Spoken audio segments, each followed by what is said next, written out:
It's through my name. The D is for dream. So you basically, what is your dream? Oh, that's the question that you asked me now? Yeah, yeah. Well, it just goes in order. It goes DERRICK. That's why it's called Oh, a. okay, okay. Yeah, yeah, That's slick. I like that. I like that. I yeah, like that. That's all right. yeah. That's why it's called a. I got to keep it simple for myself. A lot of people think it's slick, but hey, you got to work in what you got. Yeah, yeah. Hey, I'm the same way, man. The same way. Yeah. So the So, D. so the first one, dream. Yeah. What is your My dream?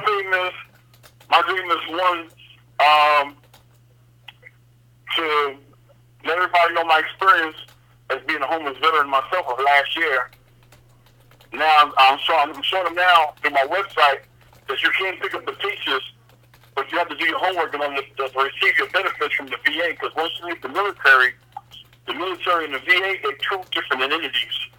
Right. So your records that you get from the military, you have to make sure you take them with you or have them sent to the VA hospital where you're going to be at, what area, either Atlanta, New York, or whatever. And then when you go in and you get registered, they send you with a primary care doctor. And the main thing that the veterans they do is they miss appointments. Once you start missing appointments, that holds your benefit package back. So what I did on my website is I did a Good Morning America piece on the homepage for the Good Morning America show in New York, and then about Curtis Butler III, I put my award letter up describing like this is what the VA and the regional office is looking at in order for them not to deny it. This is what you need to do. Follow this right here. And on my information page, I put if you lost your military records, here's the Navy number. I put the same thing in my book. If you need numbers to get your records, it's in the book. You're struggling with post-traumatic stress disorder, PTSD, whether you're military or civilian, there's telephone numbers from A to Z. And if you're a civilian, you call, they're not going to say, oh, you're not military, we can't help you. They're going to direct you to somebody who can assist you if you are a civilian with post-traumatic stress disorder. Right. Okay. The letter E is for encourage. What encourages you? What encourages me is that I get out and I speak about my mishaps. And I always say, don't always blame the government.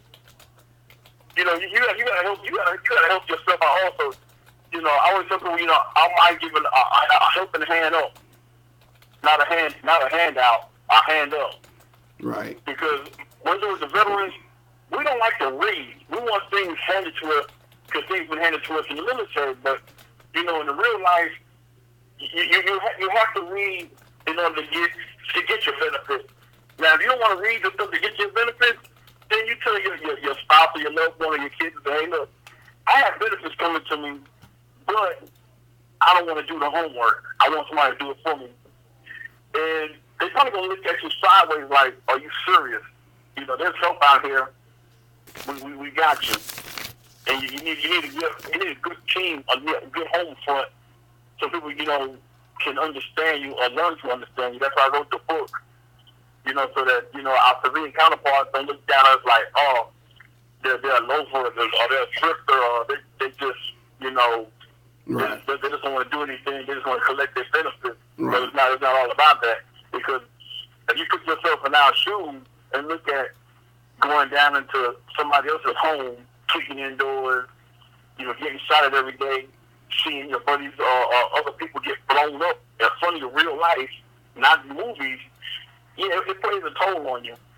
So I just want to give out good information to the public and to our veterans who are the heroes in the backbone of America. Okay. The R is for resource. What resource do you bring to the table that makes you unique or stand out? Well, the first thing is the resource is, one, I'm a veteran. First, I'm a soldier. Two, I'm a veteran. Three, I was a homeless veteran. So I went to the school of hard knocks. Now, if a doctor writes a book on post-traumatic stress disorder, they're going to school and seeing hearsay instead of getting the real deal and actually going into the war zone and seeing what's really going on. See, I've been there and done that, so I'm kind of a doctor in my own way because I've been there and done that and lived on the streets. You know, I got put out. I got evicted twice in the same year because I'm waiting for the VA to finally give me my benefits, which they denied me. Social Security denied me, and I'm like, I did all these years in service. I did 12 years inactive, 7 years active service, for a total of 19. I'm like, how can I be homeless? And then the stipulation what they did was the VA said you're unemployable. So now I'm homeless and unemployable, meaning I can't work because of the meds that I take for post-traumatic stress disorder, migraine, and traumatic brain injury. So now what do you do? Right. So I decided to write a book, and that's how I'm passing out the resources that way because I don't want nobody else to go through the same thing that I went through. Right. Okay. The R is for ready. When did you realize you're ready for what you're doing now? Say that again? The R is for ready. The next R is for ready. When did you realize you were ready for what you're doing now? You know what? It was while I was in the University of Phoenix in Santa Teresa, New Mexico. My manager, Patricia Saga, took in the classroom. What biases are holding you back?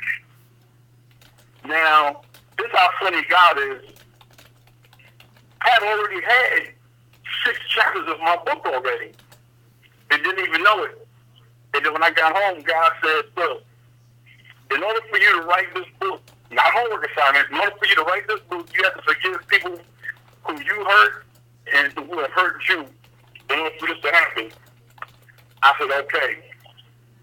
I wrote a little abstract, about 7 pages, and it started then I want to say 2010, right, October 2010. That's when I first wrote PTSD, My Story, Please Listen.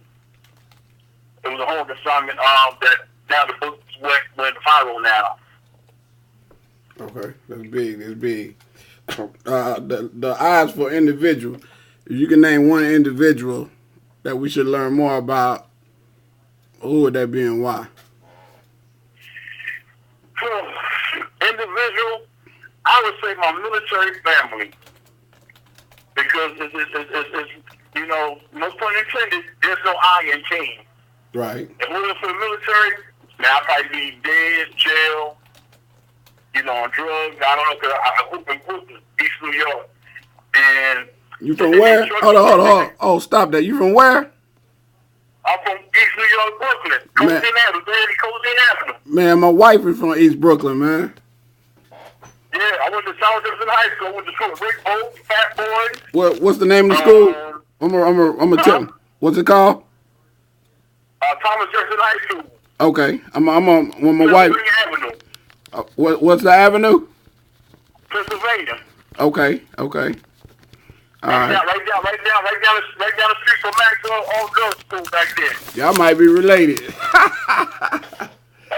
Hey, you never know. But hey, well we touch base on that later. Okay. All right. Is there anybody else you'd like to name before we go to the next question? Just the military. Cause see, you know what? Like I always tell people, I would like to go ahead and speak to President Obama because you know these soldiers, whether they're a truck driver, whether they're in the medical field, whether they're in culinary arts, when we come back home to look for a job, they say, well, because you're not in the military, you got to go to school on the civilian side for that. But you're already doing the same exact thing that they do on the civilian side. You know, we need to change that rule, you know, change the law to a Butler for vets. Butler for vet law for military. You know, if you're already doing this for 10, 15 years or 4 years, and then you come out of the military, and you got to go to school for the same thing that you were doing in the military, right? That kind of, you know, it just doesn't add up. And then, you know, we used to go to school, but it's, you know, if you don't use your GI Bill within 10 years, you lose your benefits. But we out there losing our lives for a country that we love so much. You mean we can't hold on to our school? Maybe it's reason why a soldier can't go to school right then and there. Right. Well, you know, our Congress, they got free school, they got free medical, but none of them never fought in a war zone. Why is that? Why do they get free stuff? And us as the military, the fighting for your freedom, so you move from point A to point B. Why we get the leftovers? You know, we want to eat a steak once in a while, also. You know, for vegetarians, they might want to have a pasta salad or something. Why we always got to, you know, it's shifty. And I always tell people, can we really call ourselves the greatest country in the world? We have over 250,000 homeless veterans. Mm. That's something to think about. You might get mad about it, but it's something to scratch your head about. Okay. The letter in my name is C for continue. When you fail, things look bleak or are not optimistic. What makes you want to continue? God said, this is my ministry. He said, you will be doing this until the day that they put the flag over your coffin and give you the 21 gun salute. So I'm not in this for the money because I'm not rich. One thing with my book, 5% of my book proceeds, I will donate to the homeless, the wounded, the veterans with and without AIDS, homeless children, and food banks here in Georgia. And hopefully we can spray that on to other states also and start cleaning up. Our homeless veterans population. Because when you look at it, there's over 250,000 homeless veterans. Next couple of years, next 5 years, we'll have more homeless veterans than we do in our regular army. That's bad. And, you know, we need to clean it up real fast. And that's why I like President Obama. That's what he's trying to do. But when you got people that fight against you, you know, they fight like kids. Right. But while they fight like kids, there's people out here dying and can't find jobs because they want about, they stay patting their pockets with money while we out here suffering, while they living fat off the hog. You know, we need to change that. And we can change it because it's in the Constitution.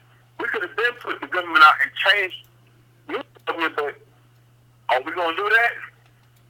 We'll get together for a barbecue, but the stand toe with the government, I don't see it happening anytime soon. Okay. The K is for keys. What are keys to success that you can leave for others? I want to leave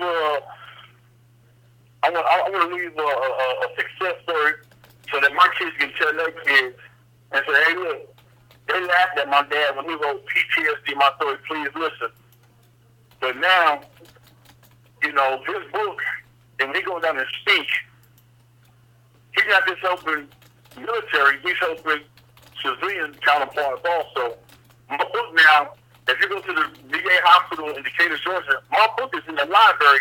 The doctors are using my book now as a training guide for military and civilians who suffer from PTSD. Now, post-traumatic stress disorder, you can't mix civilian and military because, you know, one doctor said, well, what if a civilian woman gets raped? And I said, I feel sorry for her and her family. But the thing is now, if she getting raped every day for 15 months, like my soldiers are getting killed every day for 15 months. See, that's the difference. I was playing like a movie reel on the anniversary of that young woman that got raped. That's when she started getting her flashbacks again. Because when that was like, say, okay, August. As soon as August come around, or getting close to it, she started to freak out. You got something getting killed every month. You know, it's like a light switch. You know, we have good days, we have bad days.